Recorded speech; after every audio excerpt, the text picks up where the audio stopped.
자, 시장의 지수는 뭐 그렇게까지 버겁지는 않아요. 0.46%의 하락.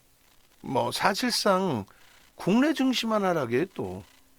그러니까 좀 뭐 과하게 표현한다면 웃기지도 않는 흐름이 형성이 돼 있는 거죠. 굳이 국내 증시만 뭐 약세를 띨 이유도 없는데, 자, 그럼 국내 증시가 왜 약세를 띄었는지에 대해서 한번 해석을 해보자는 거예요. 첫 번째 기준은 가장 뭐 강력한 내용의 기준이 될 수가 있는데, 미국의 기준금리 불확실성에 대해서 6월 달 인하에 대해서 서로 뭐 전망이 엇갈려 있잖아요. 근데 이미 6월 인하에 대한 무게감보다는 이제 7월 인하 기준으로 시장에서는 뭐 해석하는 것이 일반적이다. 음, 라고 말씀을 드릴 수가 있겠고, 그 다음에 이제 JP 모건 쪽의 수장께서 자, 금리를 8%까지 올릴 수도 있다. 그러니까 그 영향력이 뭐 어느 정도 이겠느냐라고 했을 때 꽤 JP 모건이라는 뭐 미국 내 1위 IB를 또 가지고 있는 그런 기업이기 때문에 그 수장께서 금리에 대한 코멘트를 굉장한 매파적인 걸 떠나서 경기가 부정적일 수 있다. 그렇게 되면 8%까지 올려야 될 수도 있고 인플레이션이 안 잡히니까 그러면 8%까지 올리고 경기가 또 침체되는 상황까지 나오면 이건 뭐 어? 이건 뭐 굉장히 피곤한 시장의 흐름이 될 수 있다. 이게 이제 뭐 일단은 시장에 충격을 줄 수 있는 코멘트가 되죠. 근데 결론적으로 뭐 그러한 내용에 대해서 글로벌 증시는 전혀 민감한 반응을 어, 하지 않고 있어요. 그래서 미국 쪽 미국발 이런 이제 이슈 범위가 있는데 미국 쪽에서조차도 지금 뭐 미국 선물이 강보합을 잘 형성하고 있고 그리고 뭐 전일 기준의 다우 지수라든가 또 S&P 500 지수라든가 그리고 나스닥 지수가 뭐 예를 들어서 큰 조정이 나오고 어떤 심각한 문제가 형성돼 있느냐라고 했을 때 전혀 그렇지 않더라. 전혀 그렇지 않다.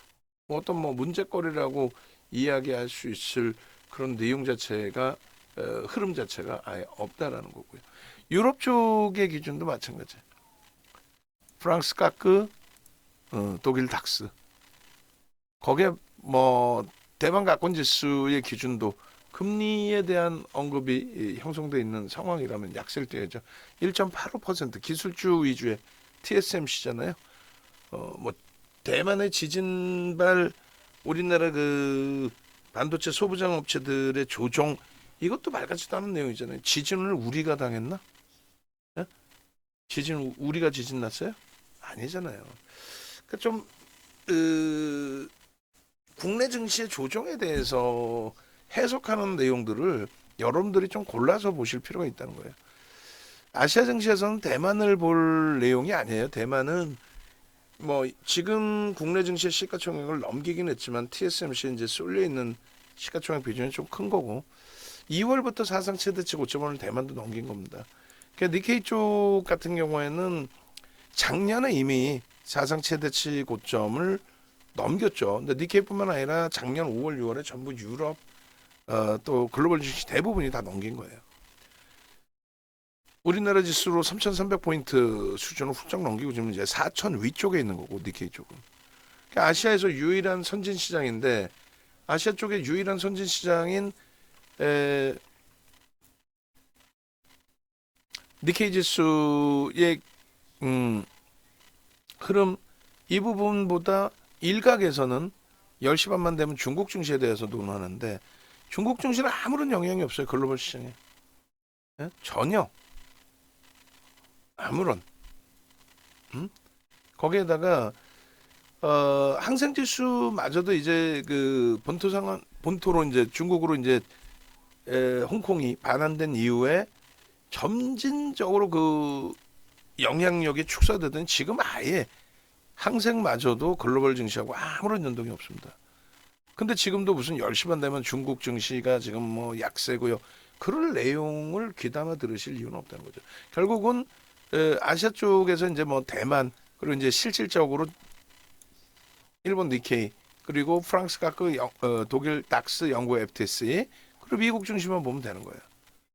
결론은 국내 증시만 유독 약세를 띄고 있는 거죠. 그 약세를 띄는 것에 대한 해석 방금 이제 말씀드린 것처럼 글로벌 증시하고의 이격이 발생된 거지 디커플링은 아니에요. 디커플링이라는 거는 이제 반대로 가는 거.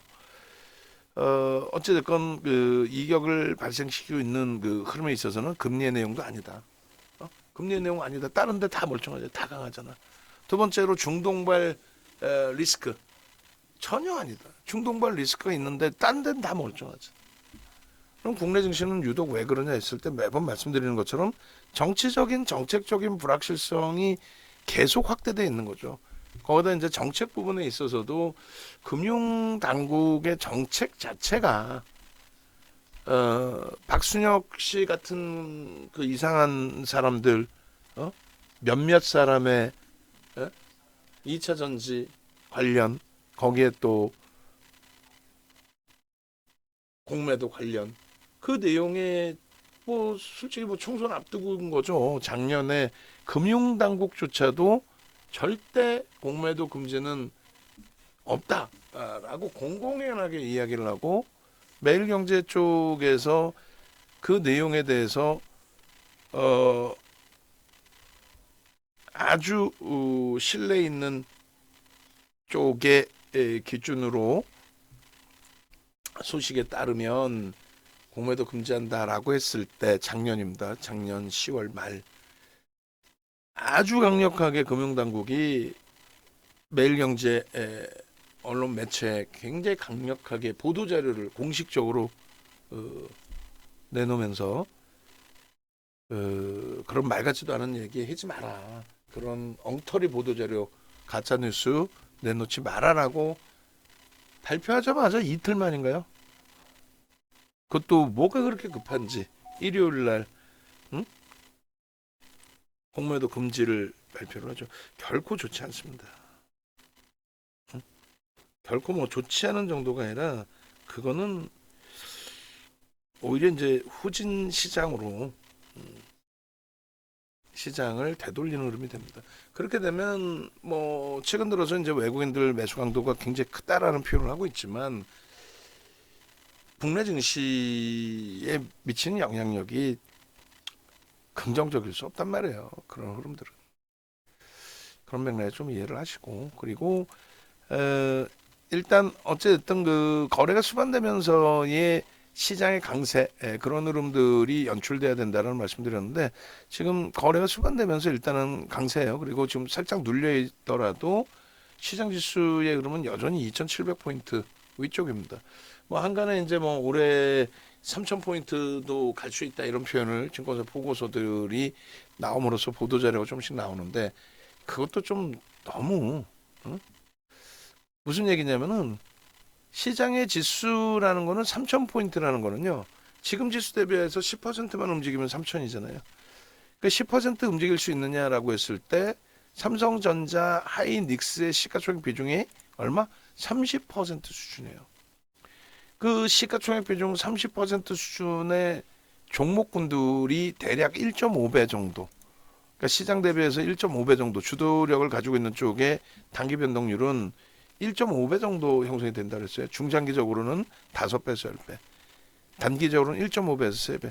그러니까 삼성전자 하이닉스가 15%에서 사실상 한 30%까지 움직임이 나오면 그러면 어떻게 된다? 시장의 지수는 3,000포인트 이번 달에도 넘겨요. 이번 달 월봉 기준에 삼성전자 하이닉스가 지금 딱 30% 수준이잖아요. 29.7%.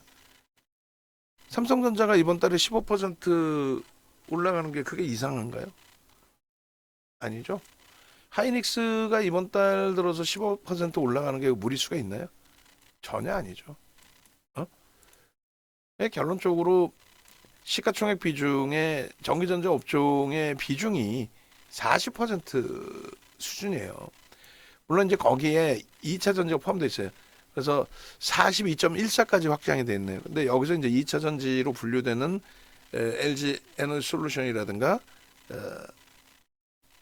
2차 전지로 이제 우리가 흔히 시장에서 놓고 보고 있는 삼성 SDI 분류는 전기전자 업종으로 돼 있더라도 거기에 이제 포스코 퓨처엠이라든가 이런 쪽에 이제 2차 전지 쪽 빼고 나면은 대략적으로 IT의 비중이 한 30, 한 4, 5 정도 되지 않네? 35?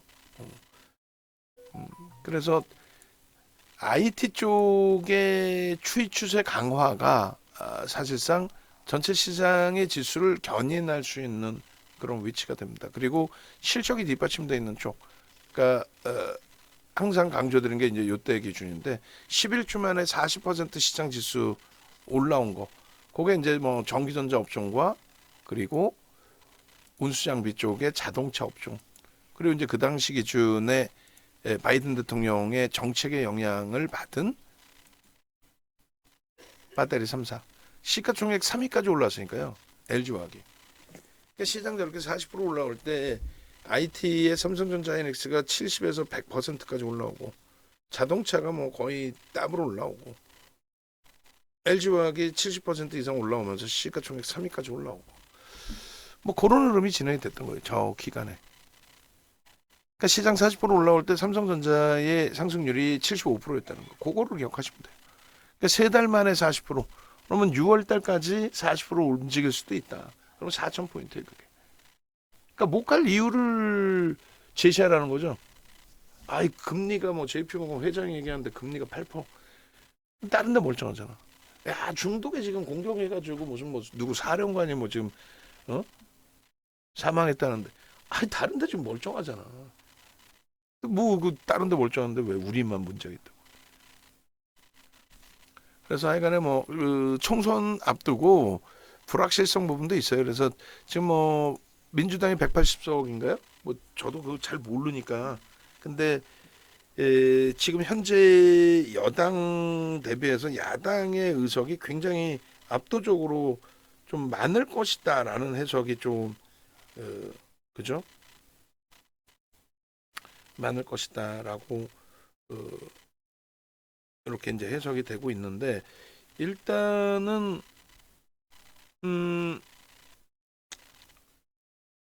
어찌됐든 그러한 부분이 좀 불확실성으로 작용이 될 수는 있어요. 어? 정책에 대해서 지금 이제 정부의 정책에 대해서 레임덕이 일찍 오고 흔들릴 수도 있다 이런 해석이 나올 수도 있는데 그게 이제 뭐 시장을 짓누를 만한 내용이 되겠냐 했을 때 저는 그렇지는 않다고 봐요. 글로벌 전체 시장의 추이 추세, 그러니까 업황의 뭐 흐름이라든가 이런 부분이 더 중요한 거지. 이 경제 동향, 글로벌 경제 동향 그리고 뭐 업황 종목별로의 실적 이런 게 중요한 거지. 전체적인 뭐 정책적인 또 혹은 정치적인 불확실성이 방향성 자체를 훼손시키거나 하지는 않아요. 단기적인 뭐 흐름들은 그렇게 나올 수 있다 할지라도 뭐 그 정도로만 해석을 해도 크게 뭐 무리는 없을 것 같아요. 자, 어쨌건 뭐 그 시황 부분은 글로벌 증시를 놓고 보실 때 전혀 문제가 되지 않는다. 그 기준을 말씀을 드리는 거고요.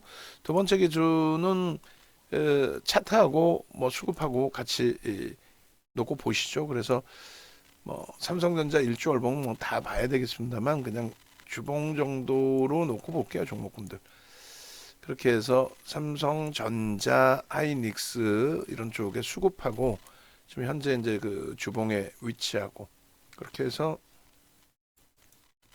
0070 70 둘, 셋, 넷, 세 개 빼면 0067. 예. 자, 그렇게 해서 이제 삼성전자의 추이도 실질적인 사상 최대치 신고가라 그랬어요. 실질적인 9만 원 이상에서 거래일수 5거래일 뿐이 없습니다. 4거래일이고 9만 원 터치한 날까지 하면은 5거래일 뿐이 없어요. 근데 무슨 뭐 9만 원 언제 돌파하냐는 식으로 얘기하는데 지금 주가 수준이면 사상 최대치 신고가예요. 월봉으로 보시면 이 삼성전자의 기준에 8만 5천 원을 넘겼던 개월 수도 몇 개월 안 됩니다. 8만 5천 원을 넘겼던 개월 수도 3개월 월봉 기준에, 그리고 4개월 4개월 85,300원도 있네요. 4개월. 그리고 8만 원을 넘긴 게 뭐 6개월? 6, 7개월 되나요? 7개월? 8개월? 오케이. 뭐 어찌됐건 8만 원을 넘긴 것도 몇 개월 안 돼요. 그리고 나머지 2년 이상이 8만 원 미만에 있었어요. 그럼 삼성전자를 기존에 8만 원 이상에서 사신 분들이 계신다 해도 그 어느 분도 다 이렇게 2년 이상 밑에 있을 때는 추가 편입합니다. 물타기란 표현 좀 하지 마시고. 그렇게 생각을 하잖아요. 다들. 삼성전자 뭐 단타치로 들어가서 뭐 그런 기준이 아니잖아요. 그래서 실질적인 사상 최대치 고점 행진이다. 하이닉스 지금 실질적인 사상 최대치, 실질적인 뭐 다 떠나서 사상 최대치 5.4% 눌려 있어요. 근데 뭐 우리가 뭐 부정적인 지금 해석을 할 이유가 없잖아요. 응? 뭐 수급 뭐 짱짱하고 대주주하고 외국인 지분 합산하면은 유통 물량도 없어요. 기간까지 또 포함하면 그렇게 해서 지금 대주주하고 합산하면은 88.5%가 넘고, 삼성전자도 대주주하고 기관이 아니라 외국인이죠. 외국인과 대주주 합산을 하면은 마찬가지로 88.5% 넘습니다. 기존에 87%였거든. 1.5%더 증가한 거예요. 그러니까 유통 물량이 없어요. 88.5에 기관 지분 최소한 5% 이상씩은 안 될까요? 기관들이 되겠죠. 유통 물량이 얼마나 있어? 그러니까 메이저의 방향성에 의한 흐름인데 지금 업황을 놓고 볼 때 상상을 초월하는 기준이기 때문에, 그러니까 한미반도체도 사실 유통 물량이 그렇게 많지는 않습니다. 뭐 저평가 상태가 아니에요. 굉장히 고평가라는 건 다들 알고 계시는 상황입니다. 그런데 한미반도체 지금 어느 정도 고평가냐면 매출 내년치의 전망치가 5천억, 6천억 분이 안 돼. 물론 이제 실적 발표 나오고 전망치가 이제 개선되겠죠. 지금 한 투인가요? 20만 원. 한 방에 그냥 20만 원으로 현대차증권인가요? 뭐 한 투인가요? 하여간에 어디였어? 현대차증권이었네. 한 방에 그냥 20만 원. 참 어처구니가 없어서 이때가 10만 9만 7천 원, 9만 9천 원 하고 있을 때인가요? 더블. 그러니까 젊은 친구들이 이제 뭐 혈기왕성하게 분석하고 하다 보니 그런 기준도 돼요. 그러니까 왜 그런 표현을 제가 또 하냐면 우리가 갖고 있는 종목이지만 지금 내년 그 매출 전망치가 5,500억입니다. 지금 13조예요, 13조. 그럼 뭐 2차 전지 바이오 종목 얘기할 이유가 없는 거죠, 사실상. 결론적으로 한미반도체 이제 고평가이지만 얘도 유통 물량이 없습니다. 그러니까 2차 전지의 그것하고는 또 틀려요. 2차 전지는 작년에 폭발적인 랠리가 나올 때 수급 보시면은 개인에게 다 떠넘겨졌었거든요. 그 무슨 뭐 공매도 때문에 주가 못 갔다는 악을 쓰는데 공매도가 에코프로가 700억 분이 없었어요. 근데 그게 주가가 15배 올라오니까 가지고 있던 공매도 700억이 어떻게 돼? 1조가 되는 거지. 거기에 이제 몇 천억 정도 공매도 더 나온 거는 이제 해칭. 예? 거의 6% 정도뿐이 없었어요, 공매도가. 유통 물량이 대주주 26.64, 외국인 17%, 합산해서 44% 이외는 다 유통 물량이에요. 물론 기관 물량도 있겠지만 그 많은 유통 물량 중에 6% 공매도가 형성돼 있다고 주가가 15배 오르래가 못 간다는 게 말이 돼요? 15배나 올랐잖아. 이걸 어떻게 못 갔다 표현을 해? 공매도가 증가한 거는 7월 28일 저 고점을 찍는 저 과정에 증가를 한 거고, 증가한 이후에 뭐 예를 들어서 차익 실현을 하기 위해서 주가를 인위적으로 누른 흐름이 있다. 인위적으로 어떻게 눌러? 시가총액 장중 얼마까지 올랐어요? 40조 원대까지, 40조 원대를 넘겼던 현대차의 실적 시가총액을 넘겼던 애인데, 그러니까 비이성적이니까 미끄러지는 거고, 비이성적이니까 이번 달 기준에 30만 원 깨져도 이상할 거 없다 그랬잖아요. 그래서 주력주의 기준의 종목이라고 해서 무조건적으로 긍정적이다 이렇게 해석할 수는 없고, 한미반도체 뭐 에코프로 10만 원대에서부터 들어갈 때부터도 원래 2년도 하반기에 들어갈 때 7만 원대부터 들었죠. 7만 원. 그때도 저평가라는 이야기는 단 한 번도 해본 적이 없습니다. 한미 반도체 저평가의 흐름이 아니고 성장성에 대한 해석. 거기에 이제 뭐 대주주 쪽에서도 작년 상반기에는 대주주가 매도가 있었어요.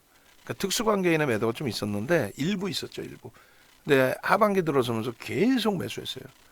몇백억을 매수했는데 그 매수한 그 자금은 어디서 났느냐 했을 때 HPSP 현금화 자금, 현금화 하면서 계속 한미반도체를 매수했어요. 수익 부분이 뭐 한 100% 더블 이상이라는 것 같은데 오전에 개당 초에 올려드렸죠. 개당 전에. 일단은 뭐 대주주가 62.42%고 외국인이 14.88이고 합치면 77% 이상이고 기관들 지분도 꽤 많을 거죠. 응? ETF 상품 들어오는 거 감안하면. 그러니까 유통 물량이 그렇게 많지가 않아요. 그러니까 이제 뭐 단타 치는 분들도 계시겠지만은 한미 반도체로 막 10조가 넘는 애를 막 단타 친다고 들어오는 개인들도 제한적이에요. 그래서 그런 그 추이 추세 놓고 보시고 뭐 하여간에 나중에 기회 되면 이제 그 프리미엄이 높은 쪽의 기준의 종목이 무조건 뭐 꺾여 내려간다 이렇게 해석할 필요는 없다고 말씀드린 것처럼 수급 논리 보시고 거래대금이 2조 이상 터지면서 이제 꼬리 달리거나 운목 떨어지면 그건 최정점이다라고 해석하시면 돼요. 지금 전혀 그런 흐름 없죠.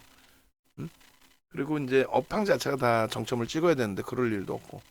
그러면 이제 조정은 안 나오느냐 계속 가느냐 그건 아니고 지금이야 이제 슈팅이 나와 있는 상태인데 예를 들어서 이렇게 당겨서 보시면 어때요? 작년 하반기 내내 못 갔어요 사실은. 특히 이제 4분기, 특히 이제 8월 이후 이제 고점 기준에 거의 못 갔어요. 물론 촘촘히 따져보면 변동률이 큽니다. 근데 그냥 이렇게 시각적으로 보면 별로 못 간 것처럼 보이잖아요. 어쨌건 횡보를 했고 조정받을 때 고점 대비 20% 이상 조정받았었고 11월 고점 찍고 나서도 결론은 그게 이제 슈팅이 나오니까 이제 우리도 변동성 매매 오늘도 들여다보고 또 주력주에 넣어놓고 추이 추세 매매를 하고 있고 시장 수익률보다는 높게 나온다고 봐요.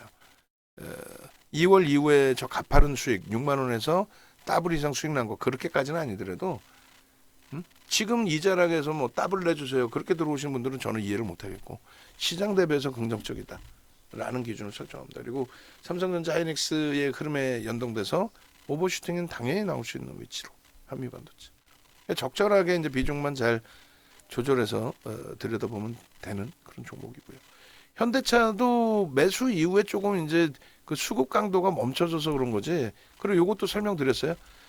이 갭이 메꿔진다라고 해서 하락 반전이다 이런 해석은 없는 거다라고 했죠. 갭이 발생되면서 어마어마하게 강세다. 그 내용의 해석이 되는 거지.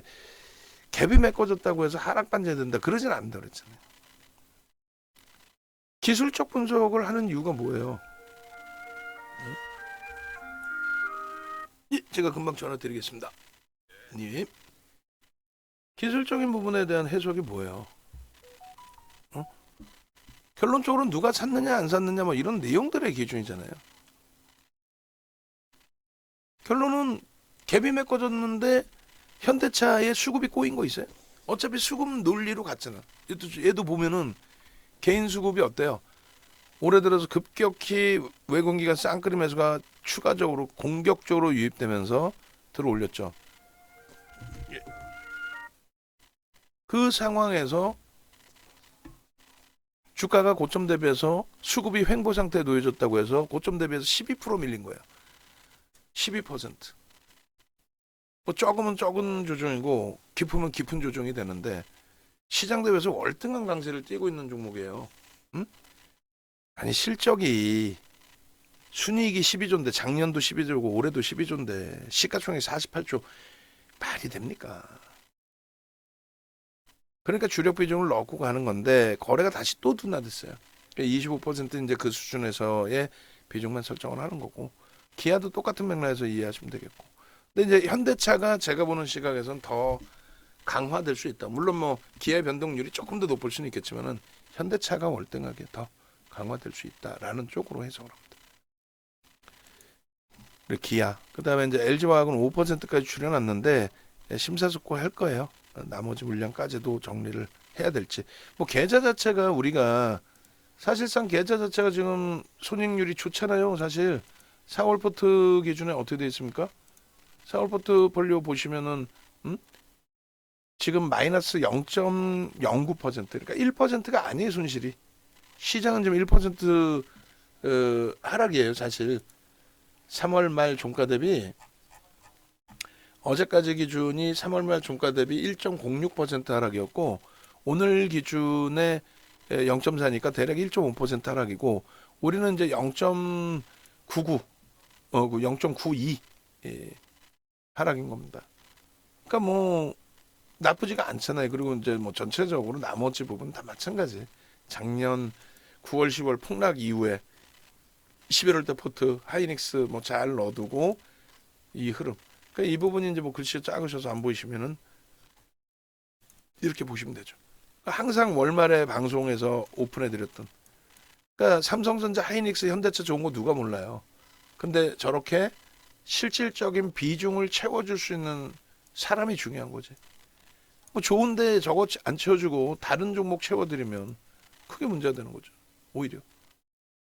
결론적으로 현재 기준에 주력 포트폴리오의 설정 기준에서의 비중 조절 부분 뭐 지금까지 시장이 작년 11월 또 2월 3월 4월 시장 대비 월등히 초강세 흐름에서 일단 계좌 수익이 발생돼 있는 상태이기 때문에 예전 물량의 비중이 높다 할지라도 그것을 무조건적으로 유지하는 게 아니라 좀 정리해야 된다라고 한다면 정리도 잡아야지. 5%까지는 잘 줄여놨는데 그 이상에 대해서 한번 고민을 좀 해보자는 거고요.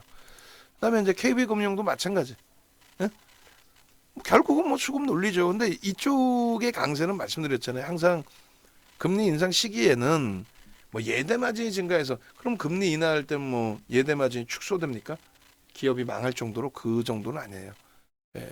그래서 현탑 선생님 감사합니다. 그래서 두 분이 계세요. 현탑 선생님이 계시고 현타 선생님이 계시고. 그래서 KB금융도 마찬가지. 이번에 이제 뭐 저PBR주로 해석하시면 안 되고 금리 기준으로 해석을 하시는 게 맞고 수급 논리 또 배당락 감안 했을 때 지금의 주가의 위치는 결코 나쁘지는 않다. 7만 원 밑에 있지만. 그래서 그런 부분들까지 뭐 긍정적으로 해석하면서 비중은 그대로 5% 다음 달에 뭐 확장할지도 몰라요. 한국전력도 다음 달에 비중을 좀 더 확장할 수도 있습니다. 지금의 기준은 이제 5%에 역시 마찬가지로 고점 대비 13% 정도 밀려 있어요. 시장 대비 월등히 센 거죠. 저 PBR주로 해석하지 말자고요. 저 PBR주의 기준에 뭐 지주사 또 지주사 성향의 종목 이런 종목하고 비교할 바가 아니잖아요. 실적이 뭐 상상을 초월하게 정책이 바뀌니까 전기요금을 인상할 수 있게 해주니까 그렇게 놓고 보시고 오늘 이제 변동성 매매로 뭐 설정을 잡아드린 알테오젠입니다. 수급은 그 보여진 그 수급 그대로의 매수 강화가 형성이 됐는데 맹신할 수는 없어요. 어쩌지 이제 5%까지 비중은 다 채웠습니다만 맹신할 수는 없고 거래 부분이 좀 더 실려야 돼요. 그리고 수급에 대해서는 의미가 없어요. 공매대차 상환 부분까지 포함되어 있을 테니까. 그래서 뭐 당일 기준의 변동성 매매 이제 수급을 놓고 본 거고 전체적인 추이 추세는 이제 그러니까 다음 거래일에 뭐 18만 원 공방이라든가 이런 부분을 넘기기 위해서는 그 11선 또 21선 역배열 상태죠.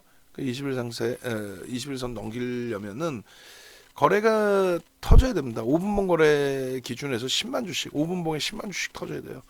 그리고 전체 거래가 300만 주 이상은 터져야 됩니다. 최소 범위.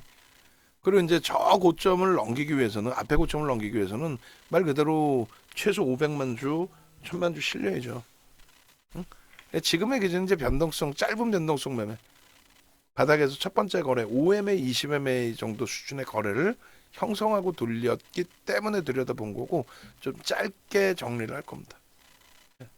그리고 이제 이수 페타시스의 경우도 오늘 프로그램이 11만 주 이상 매도가 나왔다가 대샀어요. 대사고 돌리고 일단은 하방은 잡아놨어요. 하방은 잡아놨는데 여기도 단기 누적 수급은 일정 범위 추가적으로 또 들어와 있는 상태입니다. 멀리서 보면은 주봉으로 보면 누적 수급이 작년 9월부터 꽤 많아요. 작지 않습니다. 그러니까 이제 사상 최대치 고점은 넘겼는데 거래가 계속 터지면서 거래 대금이 터져주면서의 흐름이 나와야 됩니다. 아니면 수급이 눈에 띄게 계속 확장이 되는 모습이 형성돼야 돼요. 일단은 뭐 부정적이지 않다. 뭐 저평가는 절대 아닙니다. 저평가는 아닌데 업황의 기준에서 긍정적으로 볼 수 있다. 글로벌 시장에서 뭐 AI 위주에서 GPU뿐만 아니라 GPU 연동된 HBM 그뿐만이 아니라 고다층으로 형성해 놓은 PCB 부분에 대한 기술력, 그 기술력에 대해서 이스페타시스도 일정 범위는 인정을 받고 있다. 그러니까 수급 논리가 형성이 된 거고, 뭐 성장성에 대해서 의미를 좀 부여하게 된 거고. 그러니까 뭐 지금 위치에서는 추가적인 매수가 들어오지 않으면 어려워요. 그것만 좀 확인하면 될 것 같고요. 주성 엔지니어링이 어제 이제 충격이었잖아요. 뭐 오늘도 마찬가지죠, 사실. 그러니까 신고가를 찍자마자 저렇게 무너져 버렸어요. 바로 앞전에도 2월 달에도 그랬거든요. 거래 빵 터뜨리고 신고가 찍자마자 그 다음날 막 주구장창 두들겨 패는데 어이가 없어서 이번에 그 매도의 기준은 신한투자증권 쪽에서 38만 주 매도했어요. 어제 38만 주 일방향적인 매도. 그렇게 되면서 이제 좀 흔들린 거고 오늘 가격 방어 반발력이 잘 나왔다가 그냥 막 눌려져 내려왔는데 희한한 수급범위 계속 장 막판에 특히 매수와 매도의 알고리즘 매매 치고받고 그게 손바뀜인지 자전을 그렇게 돌린 건지 뭐 모르겠습니다만 일단은 외국인 기관의 수급 범위가 30만 주 정도 돼요. 그죠? 오늘 매수의 부분이 순매수로만 놓고 보면 답은 없어요. 그래서 30만 주 정도 매수하면서 방향성 부분을 외국인과 기관이 여전히 잡고 있다. 아래 방향으로 이제 찍어 눌렀지만은 그렇다면 그들이 뭐 신고가에서 계속 찍어 눌러 내릴 거냐? 그렇게 하기에는 누적적인 물량이 너무 많다. 저 물량을 이제 뭐 차익 실현 하기 위해서는 저렇게 안 하죠. 위에서 돌리죠, 뺑뺑이를. 하여간에 뭐 다음 거래부터 해서의 수급 범위 개선 폭 그리고 이제 거래 수반되면서 다시 고점 들어 올려줄 거냐의 기준. 그리고 거래가 원치 없기 때문에 적절하게 대처를 해 나갈게요. 비중 좀 있으시다 하시는 분들 비중 조절을 잡아드리겠습니다. 제주 반도체도 뭐 누적 수급이 많거나 그러진 않아요. 또 온 디바이스 AI 뭐 대장주내 해가지고 이제 변동성 잡아 끌어올리는 부분도 굉장히 많습니다. 근데 요번에 이제 물론 공매대차 상환 부분이 될 수도 있는데 JP모건 쪽의 수급이 그닥 나쁘지 않은 상태. 전체 IT 쪽의 종목군들이 뭐 순환성으로 다 움직임이 나오죠. 끼가 있는 상태. 1조 미만으로 지금 시가총액이 떨어졌어요. 시가총액이. 근데 뭐 혼자서만 뭐 밀고 내려가거나 혼자서만 문제가 될 만한 종목은 아니어서 적절한 수준에서 돌릴 때 정리를 하는 걸로 기준을 잡고 대처하도록 하겠습니다. 오늘 뭐 캔들 크기는 작긴 하지만 전 거래일 대비해서 또 2.38%나 또 밀고 내려가서 끝났기 때문에 좀 짜증스럽긴 한데 일단 가벼움이 있는 쪽이죠, 얘도. 가벼움이 있는 쪽이라서 뭐 마지막까지 최선을 다해서 잘 대처해야죠. 무조건적으로 가져가는 것도 무리수가 있고 적절하게 잘 대처해서 나오겠습니다. 그러니까 현대로템은 압축을 한 상태에서 뭐 추가적인 초강세 흐름이 나와줬는데 가지고 계신 분들은 질문 주시고 그리고 항상 말씀드린 것처럼 뭐 수급 논리의 기준도 생각하시고 그래서 오늘 쌍끌이로 180만 주 2%에 달하는 물량이 들어온 거예요. 개장 초에 들여다보긴 했습니다만 뭐 프로그램 쪽의 수급이 제한적이어서 따라붙지 않았고 한 템포 더 쌓아 올렸을 때는 이미 이제 뭐 주가가 움직임이 나와 있었고 주봉 보시면 이제 앞부분에 2월 3월 달에 거래를 수반하면서 또 수급이 들어오면서 변동성을 준 종목이에요. 그러고 나서 이제 좀 조정을 받았고 이번에 추이 추세의 강화 부분이 사상 최대치 고점 넘기고 수급도 들어와 있는 상태 추이 추세 강화이기 때문에 뭐 갭에 대한 목표 주가도 상향하실 수 있고 여러 가지. 우리 21년 12월부터 방산주는 정책주로 계속 들여다봤죠. 지금은 이제 하나 에어로스페이스로 압축을 해놨는데 압축하고 나서 좀 압축하자마자 폭등이 또 나와서 아쉬운 부분은 있지만 하나 에어로스페이스도 그만큼 사상 최대치 신고가 랠리 과정 속에서 뭐 문제가 될 만한 내용은 없어요. 인적 분할에 대해서도 긍정적인 해석이 더 많습니다. 그래서 인적 분할 이슈 가지고 사상 최대치 신고가 넘겼고 그 다음날 차익 실현 나오면서 밀렸고 그 다음날 재차 초강력의 흐름이 가격만 발력이 조금 났던 거죠. 그리고 나서 이제 꿍꿍 두 번 두들겨 맞은 건데 뭐 수급이나 펀더멘털적인 해석분이 부정적이진 않아요. 그래서 좀 멀긴 하지만 20만 원까지 열어놓고 대처를 하자 그렇게 범위를 좀 열어드린 겁니다. 그리고 이제 삼성 SDI는 고평가는 아니에요. 고평가는 아닌데 뭐 지금 2차 전지 전체적으로 좀 불편하다라고 한다면 또 수급이 단기적으로 좀 꼬여 있다라고 한다면 그리고 탄력을 받을 때 들어갔던 거는 기술적으로 거래가 터진 기준을 들여다본 거지 그 이상 그 이하도 아니란 말이에요. 결론은 지금 거래가 둔화돼 버린 상태다. 그래서 이수 스페셜티 케미칼을 압축을 했는데 어제 경우에는 이제 좀 급락이 있었고 오늘은 또 급반등이 있었어요.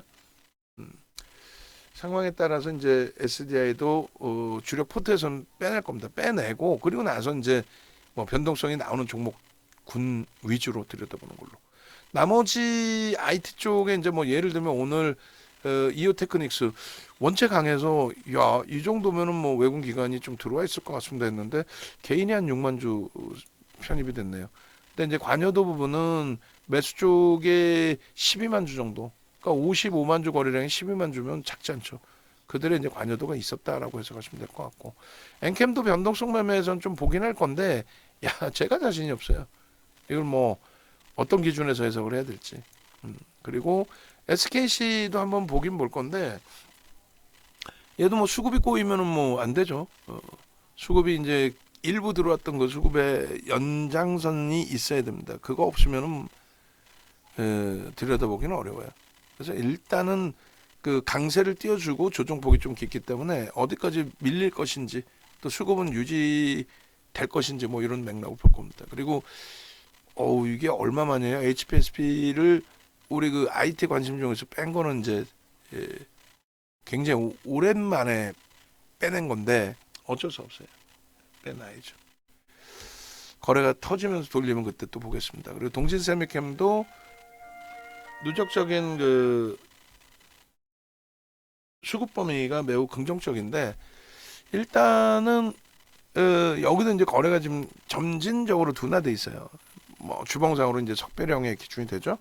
강력하게 이제 돌려야 되는데 거래가 터지면 그때 다시 보는 걸로 하고 한미반도체로 압축을 하자라는 매매선을 잡아드린 거예요. 일단 어차피 뭐 한미가 먼저 움직여야 될 것 같습니다. 그죠?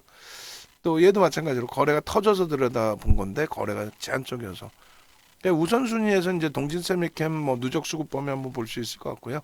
하나마이크론도 변동률은 나오는데 수급이 조금 불편해요. 수급이 나중에 이제 또 수급 확인해 보고 가온칩스도 결국 이제 따라붙었다가 거래가 급격히 둔화돼서 정리의 기준을 잡은 겁니다. 고용 마찬가지. 그 밖에 이제 뭐 HLB도 있고 뭐 레인보우 로보틱스도 있고 근데 레인보우 로보틱스도 어때요? 결국은 거래 대금이 없죠. 웨메이드도 그렇고 일단 메타방의 수익 범위가 이제 73에서 또다시 제 기준으로 이제 50% 수준까지 최근 2, 3거래일 만에 3거래일 만에 또 확 줄어버렸단 말이에요. 제주반도체 쪽에 평단 대비 또 8% 밀리면서 결론은 어찌됐든 간에 심사숙고해서 뭐 막 그냥 급하게 막 그냥 움직여갖고 대처가 아니라 2월 이후 포트폴리오가 지금 26%인가요?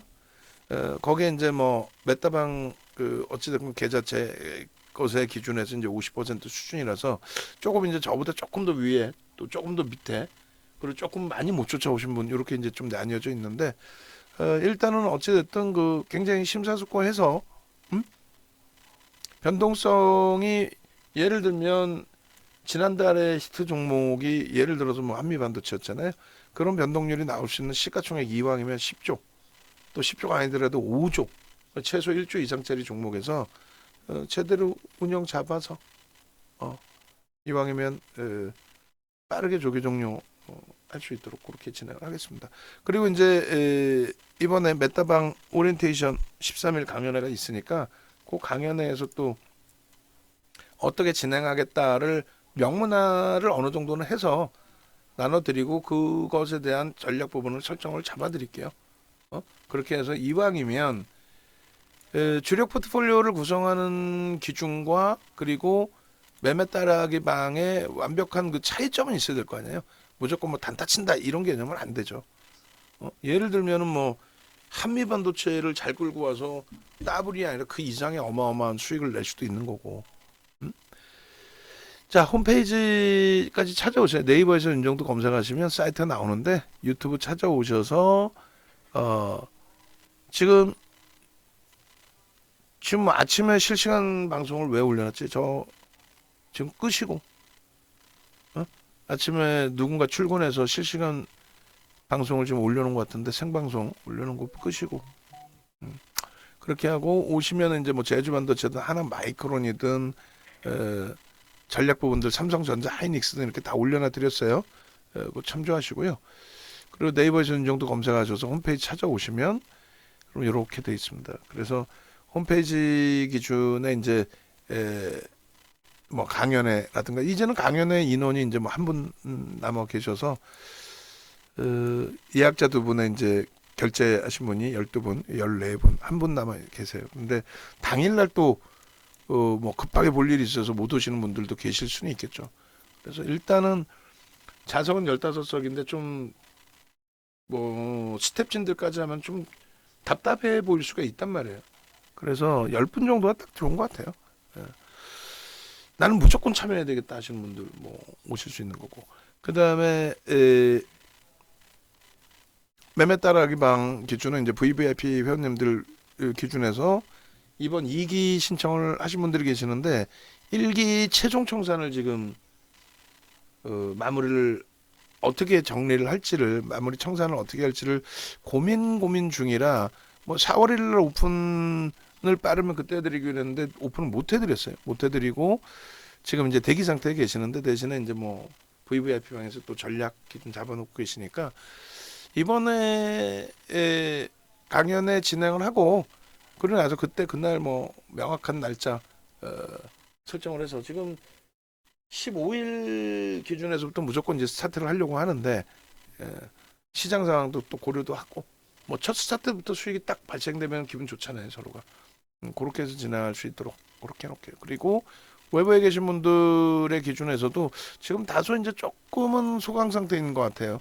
시장의 IT 쪽, 우리는 IT 위주로 가니까 IT 쪽에 살짝 소강 상태여서 그런 건지 저도 약간 뭐지 하고 위축되는 부분도 있는데 아니 마음이 급해서 그럴 수도 있어요. 변동성 매매에 대한 그거만 조금 저도 컨트롤하고 마인드 컨트롤하고 또 너무 흥분 상태에서 HLB도 변동 폭등이 있었잖아요. 거기에 또 한미반도체도 뭐 어마어마한 슈팅이 있었고 뭐 매번 그런 종목이 계속 극대형주에서 나와주는 건 아니니까 또 하나 에어로스페이스도 그러니까 그러한 부분의 흥분 상태를 조금 컨트롤하고 차분하게 대처를 하도록 하겠습니다. 그렇게 해서 일단은 뭐 자산 규모 1억 이상이신 분들은 VVIP 방으로 오시고요. 내일 기준에서 좀 최근 들어서 이제 우리가 보던 종목 위주로 볼 건데 당연히 삼성전자, 하이닉스, 현대차, 기아, KB금융, 한국전력 주력주 그리고 이제 한미 반도체 변동성의 확장. 예? 뭐 여기서 계속 슈팅이 나올 수는 없지만 그래도 일주일 옆으로 횡보했기 때문에 꼬리 달리더라도 변동성의 확장 부분도 한번 기대를 해보고 알테오젠이 내일 거래가 터진다면 다음 거래일이죠. 목요일날 거래가 터진다면 한번 좀 들여다보는 정도. 그리고 이수페타시스 IT 쪽에서 이수페타시스하고 과도하게 눌려져 있는 주성엔지니어링. 주성엔지니어링은 다만 이제 거래가 제한적이어서 거래대금 수반 여부. 그다음에 현대 로템이 이번에는 연속적인 슈팅을 줄 건지. 그다음에 하나 에어로스페이스도 끼가 있어요. 신고가 랠리 나올 때 초강력한 흐름이 있었단 말이에요. 인적 분할이 악재가 아닌데 만약에 그 자금 묶이는 게 귀찮아서 난 빠져나가겠다는 그러한 그 메이저들의 수급이 있다 해도 좀 다 정리 끝났다고 보는 게 옳겠죠. 그리고 이제 리스크는 있지만 이수 스페셜티 케미칼도 별도로 좀 볼 거예요. 이수 스페셜티 케미칼도. 그렇게 해서 장 막판에 이제 8%까지 들어올려 놓긴 했는데 거래 터지면서의 흐름이 연출될 거냐 그 정도 확인하고 들여다볼 수 있는 기준으로. 그리고 더저는 조금 불편해요.